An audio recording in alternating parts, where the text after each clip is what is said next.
Shalom Arav, Shalom. vous entendez? Oui, oui, moi je vous entends très bien et vous? Très bien, Baruch Hashem. Alors voilà, Arav, moi Arav, j'étais pas là la semaine dernière malheureusement, donc si vous pouvez me préciser où vous êtes arrêté en route pour que je Ben, puisse. je passe au deuxième paragraphe aujourd'hui de Milchama. Pas de souci, Shavuot Tov Arav, j'ai oublié de préciser. Shavuot Tov, Shavuot Tov.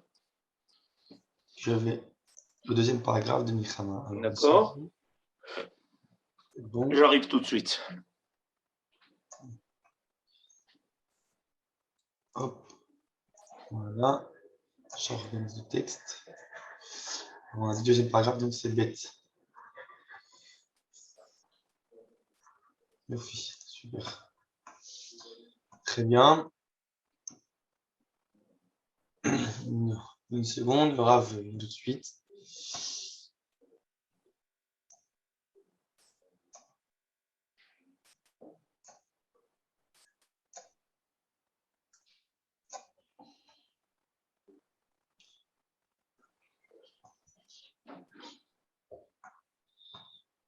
Et comme je dis par rapport aux questions, j'en profite tant qu'on n'a pas encore commencé.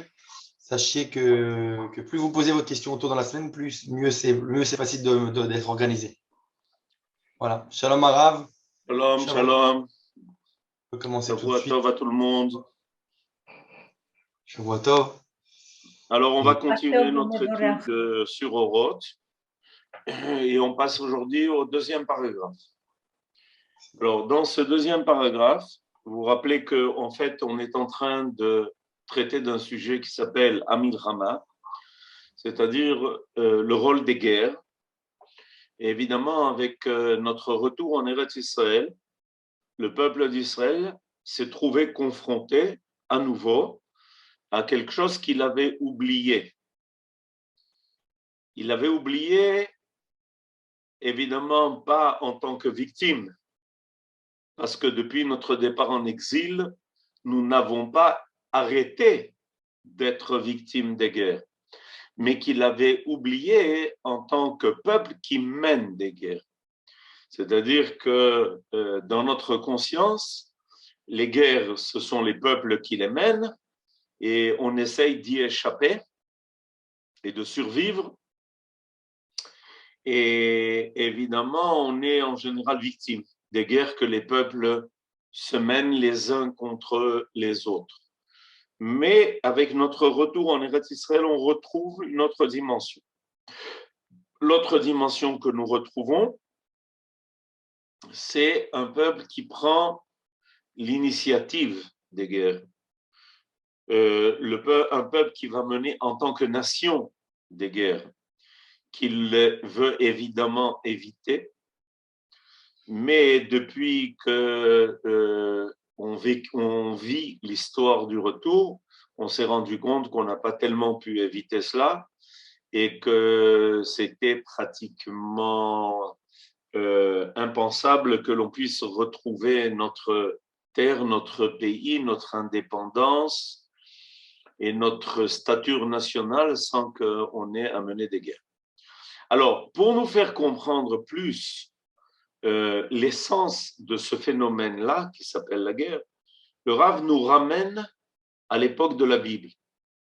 Pourquoi est-ce qu'il nous ramène à l'époque de la Bible? Parce que quand on étudie la Bible, quand on lit la Bible, alors évidemment, on rencontre tout de suite le phénomène de la guerre. Très rapidement, avant même d'être rentré en Eretz Israël, déjà on entend que Moshe Rabbeinu, notre maître, va devoir mener des guerres contre Og Melech Habashan, Sichon Melech Mori, et qu'avec notre entrée en Eretz Israël à l'époque de Yehoshua, on est tout de suite plongé dans des guerres énormes. Et on veut donc essayer de comprendre cela. Alors, nous allons maintenant lire donc la première phrase que le Rav nous propose. Anu mistaklim, badorot arishonim, המסופרים בתורה, בנביאים ובכתובים, אותם הדורות שהיו עסוקים במלחמה, והם הגדולים שאנו מתייחסים אליהם בידידות וגדולת קודש. Nous, donc, prenons conscience en étudiant l'histoire de ces générations, les premières générations, dont on nous fait le récit dans la Torah, dans les prophètes et dans les hagiographes, c'est-à-dire les trois parties de la Bible. Et on s'aperçoit que ces générations étaient très occupées. Ayu asukim b'milchama. Ces générations ont mené des guerres. Vehem hem agdolim, she'anu mityachasim elehem beyedidut vegdulat kodesh. Et ce sont précisément ces générations-là, avec les hommes extraordinaires que ces générations comprennent, que on les voit mener des guerres et on a pour eux une approche qui est une approche d'admiration.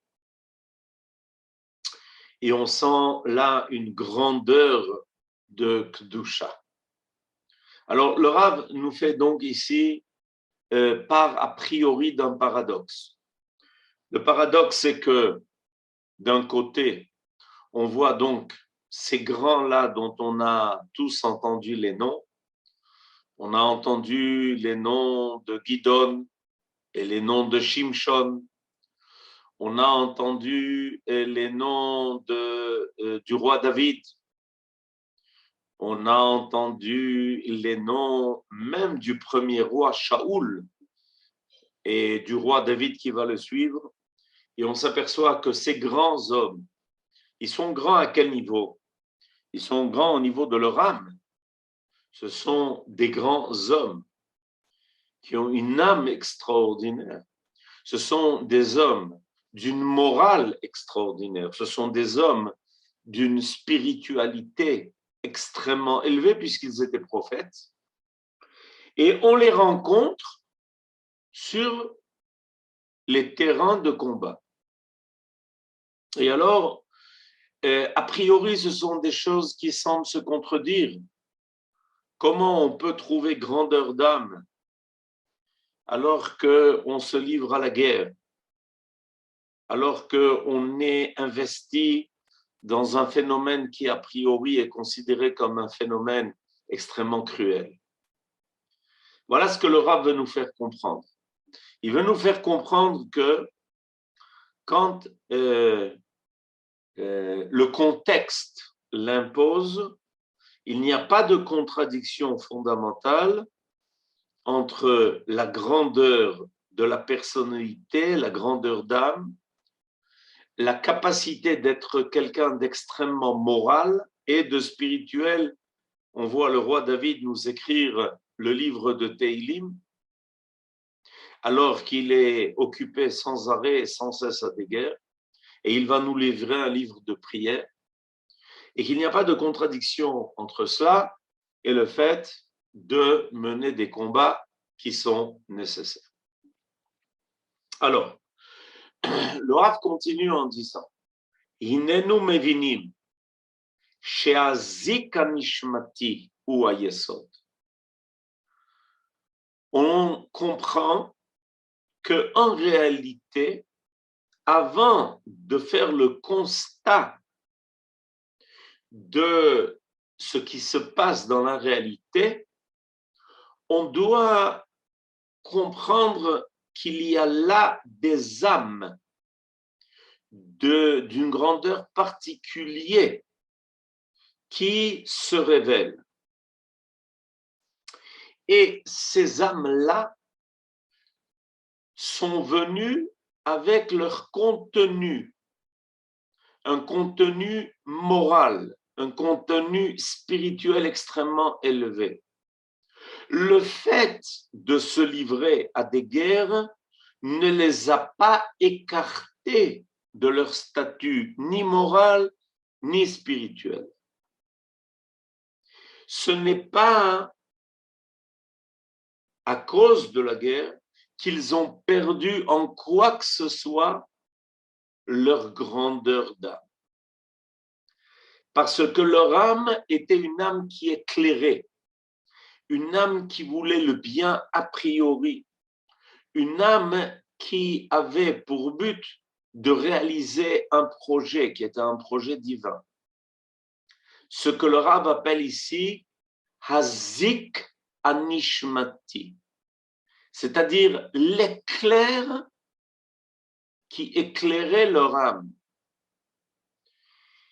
Et voilà à partir de quoi tout cela commence.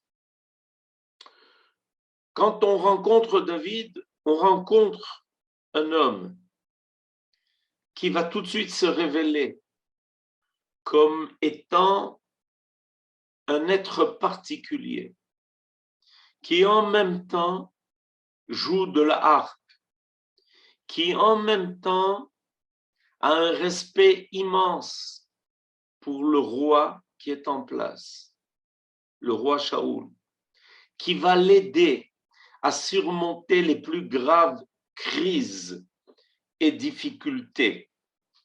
Rappelons-nous par exemple que le roi David arrive sur le terrain de combat en face de Goliath, alors que Shaoul, le premier roi, et toute l'armée est immobilisée. Le roi Shaoul n'a aucune idée comment débloquer cette situation terrible et horrible où ce géant défie tout Israël. Et voilà qu'arrive David, qui paraît insignifiant a priori, qui fait preuve d'une modestie énorme, mais qui donc tout d'un coup va se révéler comme étant l'être qui va amener la clé de la solution à cette crise terrible où le peuple d'Israël tout entier doit relever le défi de ce géant-là. Alors donc, nous dit le Rav, quand on va parler de ces générations-là, il faudra avant tout comprendre quels sont les hommes qui sont ici sur le terrain. Ce sont des hommes d'une grandeur extraordinaire. Et ils vont faire ce qu'ils ont à faire. Des fois, ça va être écrire les psaumes de Teilim par prophétie, et des fois, ça va être partir au combat, et des fois, c'est en même temps. C'est-à-dire leur inspiration, ils la gagnent précisément en menant ces combats-là. Oto Mahamad, je continue. Oto Mahamad Haolam, she'alach bimrutzato az, she'aita milchama kol kach nechutza bo, hu garam leofia et elei haneshamot, she'argashatan hapnimit betochen shalem haita. Le monde tel qu'il était, tel qu'il se révélait, était un monde, she'alach bimrutzato az, c'est-à-dire un monde qui courait vers des affrontements terribles, parce qu'il y avait des civilisations qui devaient s'affronter. Et dans un tel monde en effervescence, où les hommes voulaient imposer en général leur volonté par une dictature qui n'était pas à discuter, à remettre en cause. Nous dit le Rav, Oto Mahamad Haolam, le monde dans cet état-là a fait que sont apparues de telles âmes, c'est-à-dire des âmes qui étaient capables à l'intérieur, au fond d'elles-mêmes, d'être des hommes extrêmement sensibles, des hommes extrêmement éclairés, des hommes qui ne désiraient que le bien, mais qui, pour autant, ne se mettaient pas à fuir leur devoir, qui était aussi de lutter contre le mal et de se battre pour que le peuple d'Israël puisse rentrer sur sa terre, évincer les peuples qui avaient une conduite immorale indescriptible et y installer cette nation qui avait pour but de faire apparaître en son sein le Beth Amikdash, un temple qui viendrait servir toutes les nations. En d'autres termes, et on apprend ici quelque chose de très intéressant.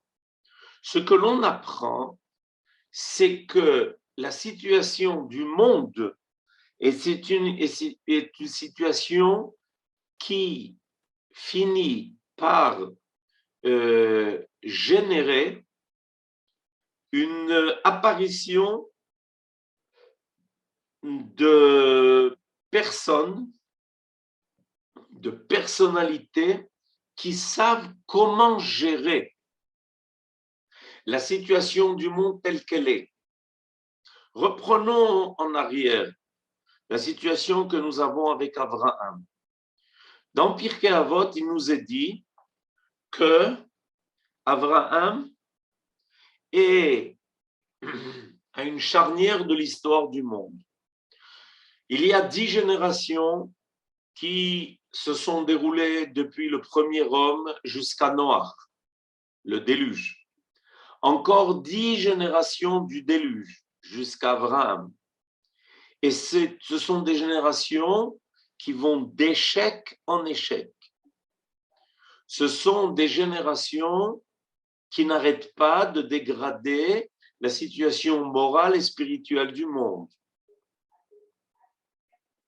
On en arrive à une situation où le monde se lie à l'époque du roi, à l'époque du roi en place, qui est en fait l'empereur désigné du monde entier, Nimrod, où le monde pense mener la guerre contre le Créateur. Et voilà que tout d'un coup apparaît une âme, avec une force énorme, celle de lui résister. Abraham apparaît comme étant un résistant, celui qui n'a pas peur d'affronter Nimrod, même lorsqu'il le menace, même lorsqu'il le fait jeter dans une fournaise ardente. Dieu désire la réussite de son monde. Dieu ne veut pas la perte de son monde. Et quand la situation du monde l'exige, voilà que vont apparaître des âmes qui vont reprendre le cours positif du projet divin pour faire avancer le monde vers ce qu'il doit être. Et pas non seulement ce que certains veulent qu'il soit. C'est ce que le Rav nous explique ici. Je reprends la phrase qui est soulignée. Oto ma'amada olam. La situation présente à ce moment-là, le statut historique du monde à ce moment-là, qui courait vers des guerres incessantes, où la loi du plus fort dominait. Et cette situation exigeait qu'il y ait des guerres. Parce que sinon, évidemment, le monde aurait couru à sa perte. Si on laisse le monde aux mains de ceux qui veulent s'en emparer pour leurs propres intérêts, il est clair que le monde, à ce moment-là, peut perdre toute son essence. Et voilà que cette situation-là, garam, a engendré Léophia et Télé Neshamot. Il a fait que de telles âmes apparaissent. C'est évidemment une démarche divine que de faire apparaître de telles âmes, d'une telle grandeur, qui sont pleines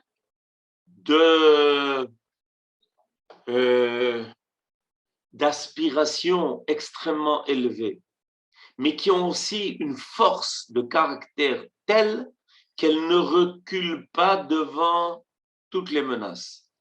Et ces telles âmes sont prêtes à affronter les plus grands dangers, bien qu'en elles portent un contenu idéal.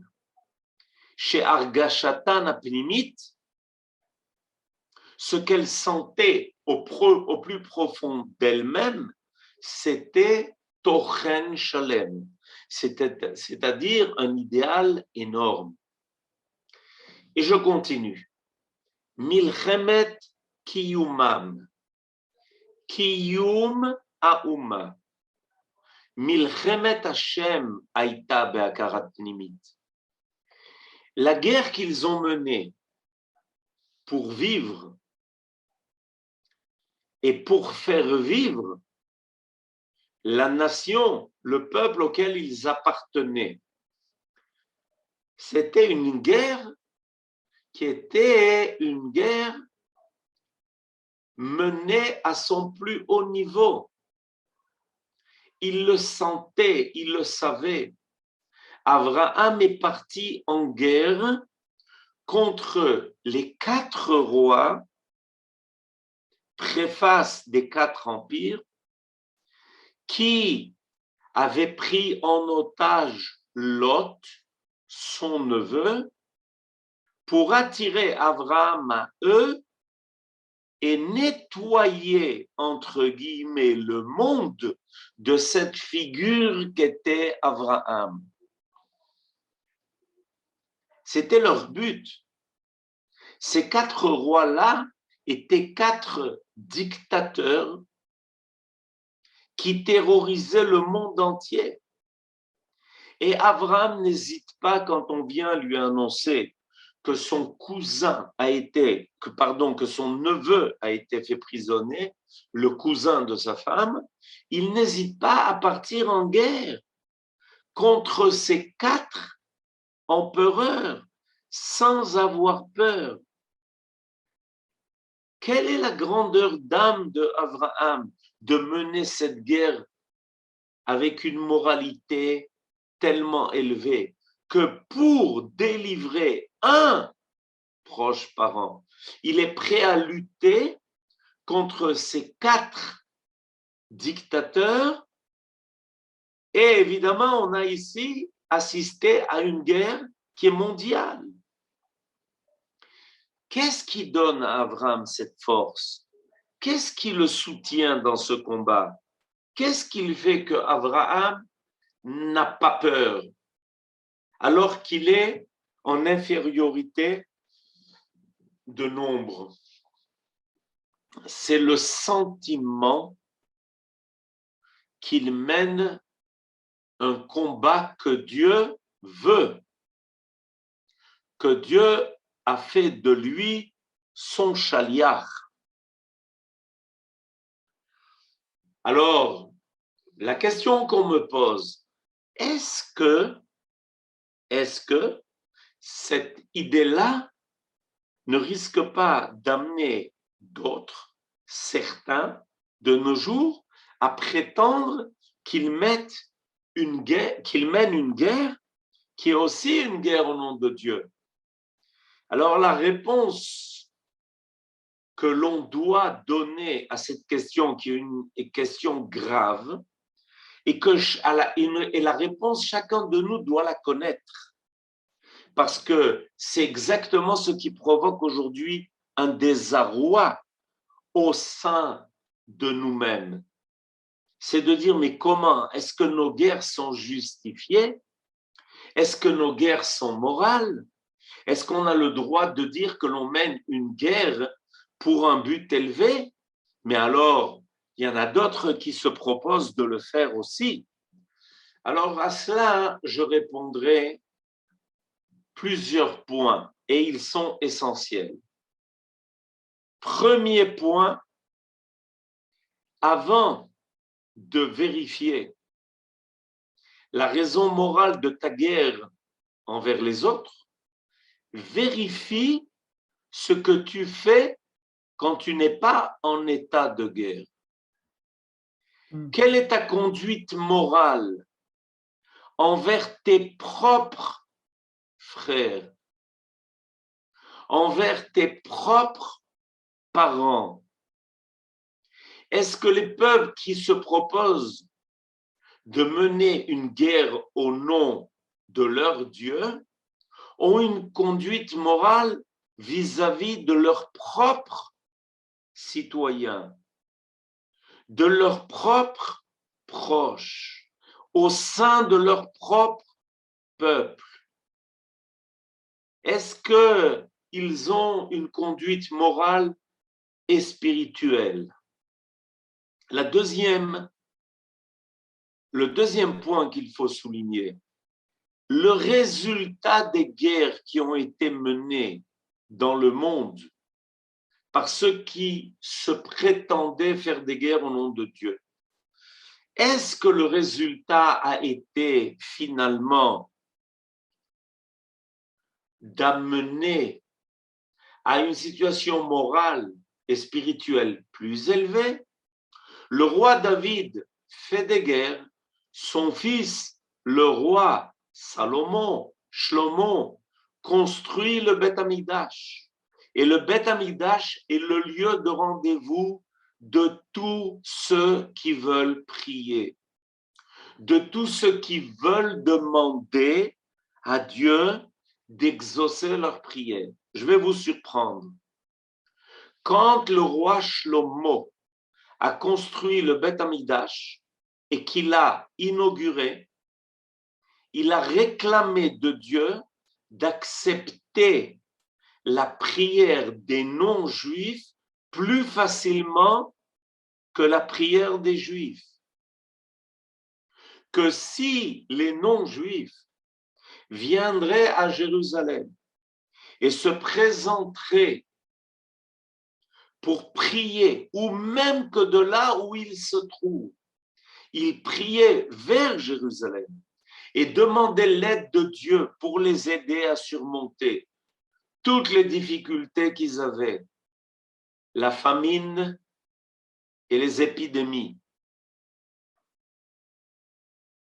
la pauvreté et les catastrophes naturelles, que Dieu les exauce rapidement.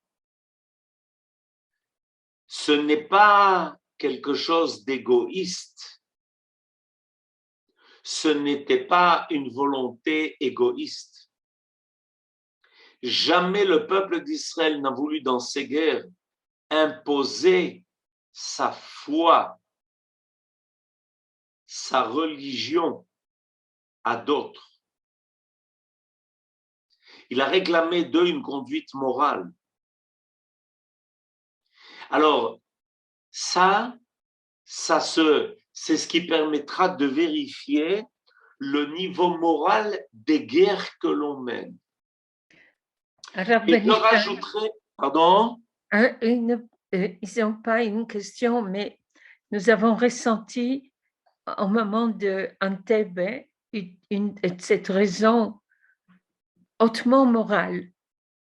Et vous avez raison tout à fait. Et j'allais préciser autre chose. Quel est le niveau moral de ceux qui mènent les guerres? Est-ce que dans les armées du monde, on prend les personnes les plus morales pour mener les guerres? Ou est-ce qu'on se contente de prendre les gens de la Légion étrangère qui, en contrepartie d'effacer leur dossier pénal, sont prêts à venir se mettre au service de ceux qui veulent remporter des victoires? Est-ce que ceux qui sont à la tête des armées sont des hommes qui prient, des hommes qui ont une conduite morale totale, qui ont évidemment une exigence d'eux-mêmes extrêmement élevée? Ou est-ce qu'au contraire, on va prendre ceux qui sont prêts à un dénominateur commun le plus bas, avec la cupidité de ce qu'ils vont ramasser pendant les guerres? Alors, ça, c'est ce qui va déterminer, finalement la qualité de la guerre qui va être menée. Je continue la phrase d'après. Azizim ayu berucham, veyadu beomek hachoshech, lifchor batov, velasur minara, gam ki elech begetz al maret, lo irara. C'étaient des hommes, ces hommes-là, qui appartenaient à ces générations-là, des hommes qui étaient avaient une force d'esprit extraordinaire. Azizim berucha, avec une force d'esprit qui était très élevée. Et ils savaient au plus profond des ténèbres, des civilisations qui étaient présentes, choisir le bien et s'éloigner du mal. Parce que quand on est dans une guerre, alors en général, toutes les lois sont abolies. Personne ne se sent plus tenu par aucune loi morale. Et la Torah est pleine d'exigences de ceux qui partent en combat. Ve'aya machanecha kadosh. Quelqu'un d'impur ne peut pas rester dans le camp militaire d'Israël. Il est tenu de toutes les mitzvot. Il doit se conduire de la façon la plus morale, des fois encore plus morale que ceux qui ne sont pas au combat.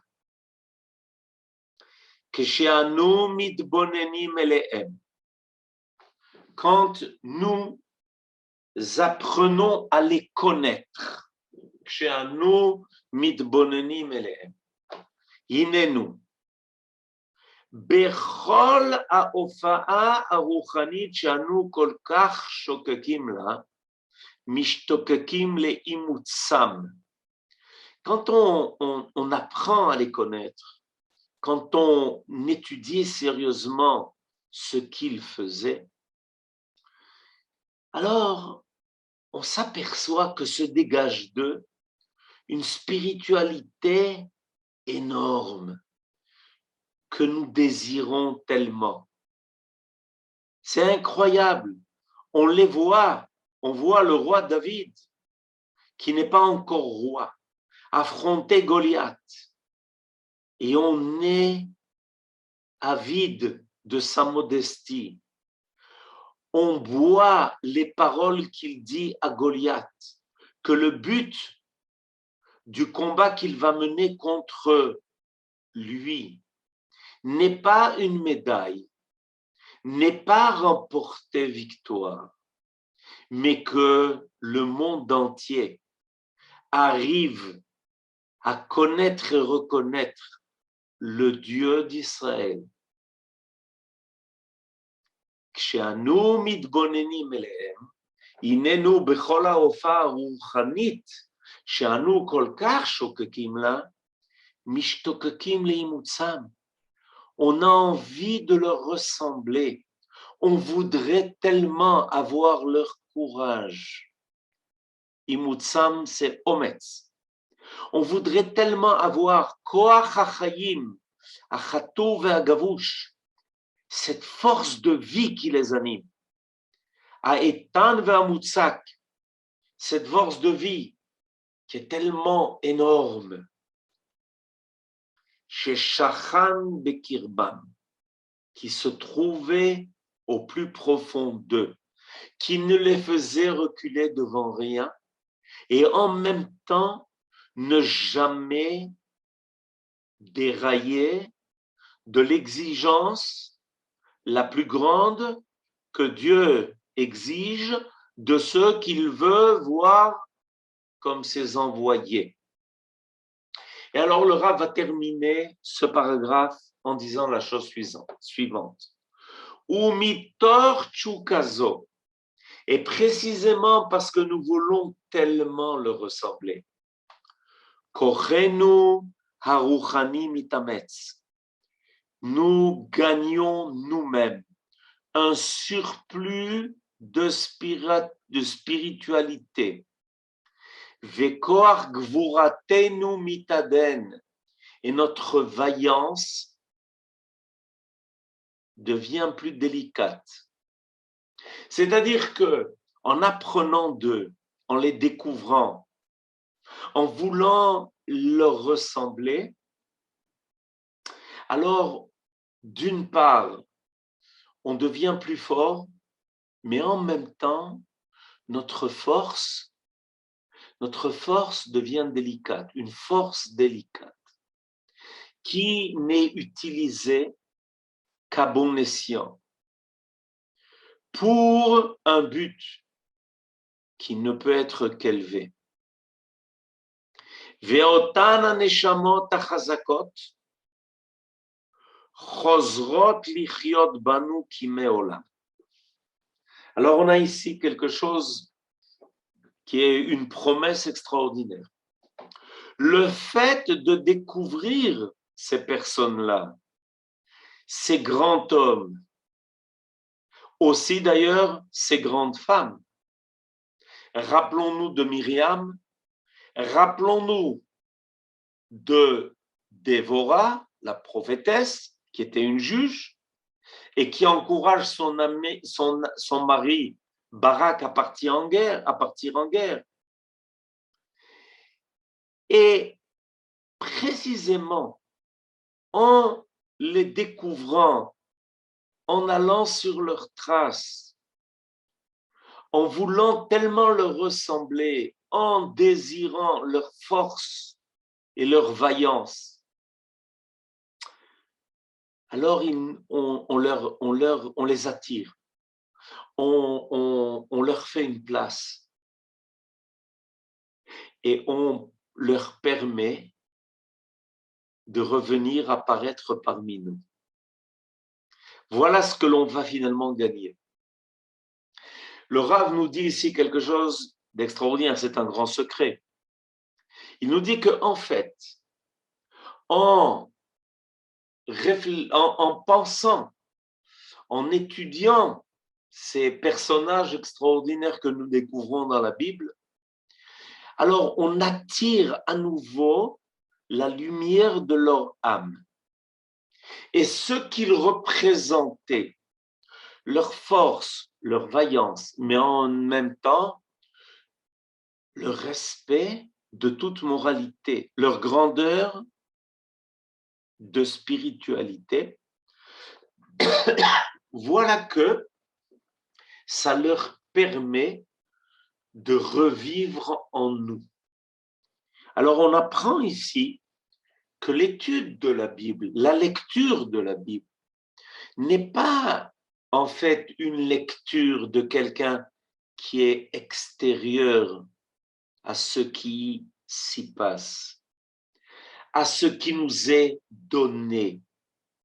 En réalité, quand nous étudions la Bible, quand on s'initie dans les faits et les événements de la Bible, par notre esprit, par notre cœur, la Bible recommence à vivre en nous.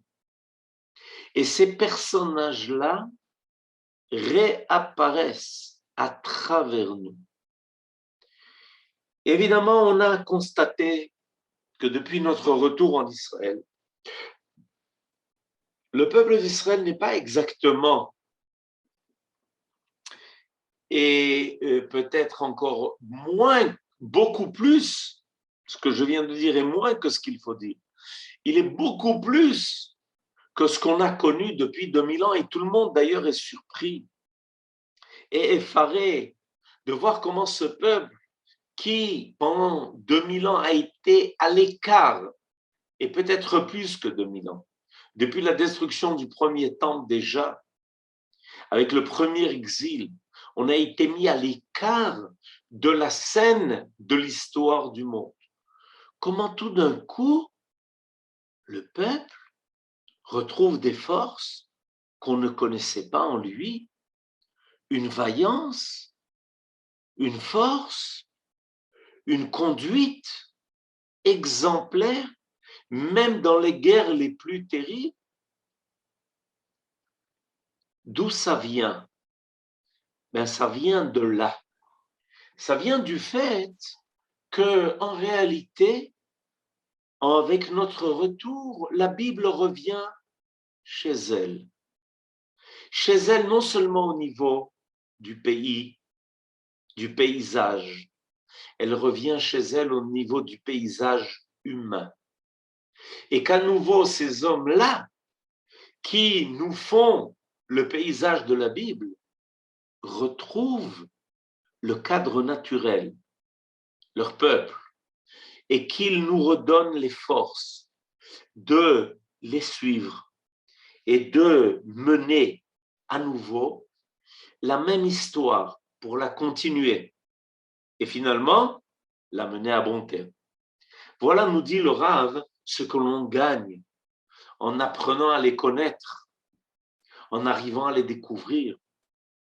Et voilà que tout d'un coup, le monde découvre un peuple et il a eu du mal au départ de penser que les Juifs qui revenaient sur leur terre, ici, étaient les mêmes personnages qui figuraient dans la Bible, que ce peuple-là était la continuité de ce dont on a parlé dans la Bible.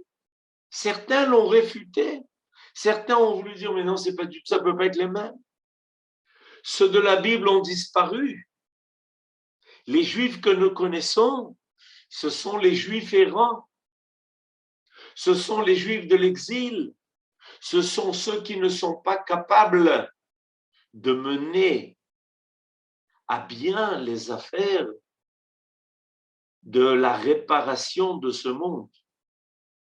Et le peuple d'Israël a cette mission. Il a cette mission de continuer à écrire ces pages-là, ces pages de l'histoire biblique, non pas au passé, mais cette fois-ci au présent. Shavua Tov. Rav, Shah, Kasha. je vais poser une petite question Rav, avant de Oui, terminer. oui, bien sûr, bien sûr.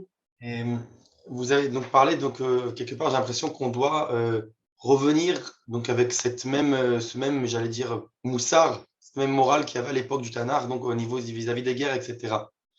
Et je pose la question à savoir, est-ce que on ne pourrait pas dire qu'il y a une certaine évolution au niveau de la morale aujourd'hui? Par exemple, est-ce que la cruauté, j'ai envie de dire, parfois dans les guerres, par exemple, de David Ameller, est adaptée dans notre génération ou pas? C'est ça ma question. Est-ce qu'on doit retourner, ou est-ce que c'est nous qui ne sommes pas assez morales, qu'on n'est pas retourné comme à l'époque de la Bible, ou alors c'est l'inverse, qui est une On évolution? n'est pas en retour, on est en avance. C'est-à-dire que, en réalité, l'idée n'est pas de recommencer les guerres de David, elles ont été faites.